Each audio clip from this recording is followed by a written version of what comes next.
জিম্বাবুয়ের বিপক্ষে টি-20 সিরিজ হচ্ছে ২ পর্বে।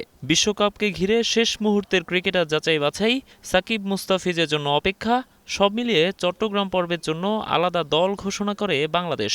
৩ ম্যাচ শেষে দল ঢাকায় ফেরার আগেই ঘোষণা করা হয়ে গেছে শেষ ২ ম্যাচের দলও। ১৫ সদস্যের দলটা কেমন হবে সেটি অবশ্য অনেকটাই জানা ছিল সবার। প্রায় ১ বছর পর টি-20 দলে ফিরলেন সাকিব আল হাসান। আইপিএল ফেরত মুস্তাফিজুর রহমানও আছেন স্কোয়াডে। ইনজুরি কাটিয়ে ফেরা সৌম্য সরকারকেও রাখা হয়েছে দলে। বিশ্বকাপের কথা মাথায় রেখে তাকে দলের সঙ্গেই রাখছে বিসিবি। খেলানো হতে পারে শেষ ২টি ম্যাচও।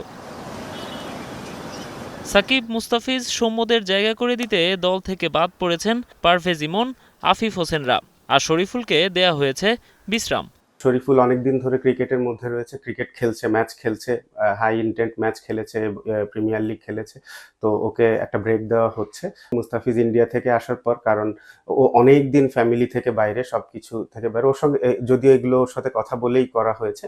সৌম্য সরকার যেহেতু ইনজুরির মধ্যে ছিল, ও খেলার জন্য এখন ফিট হয়েছে, তো আমরা আসলে ডেফিনেটলি চাই যে ওকে একটু ম্যাচ সিচুয়েশনে দেখতে, যে ও কি অবস্থাতে আছে। সাকিব তো ছুটিতে ছিল, তো ছুটি থেকে আসার পর ও প্রিমিয়ার লিগ খেলেছে এবং আমাদের চিন্তাতেই ছিল যে ও অন্তত ওয়ার্ল্ড কাপ খেলতে যাওয়ার আগে কিছু ইন্টারন্যাশনাল ম্যাচ খেলবে।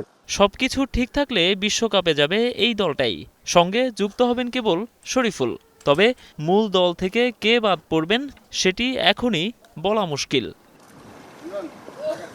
নোমান আব্দুল্লাহ, এখন। সানবিট সব দিবে সামাল। সানবিট ম্যাজিক প্রেস ডিশওয়াশিং এর মাথা ঘোরানো সলিউশন।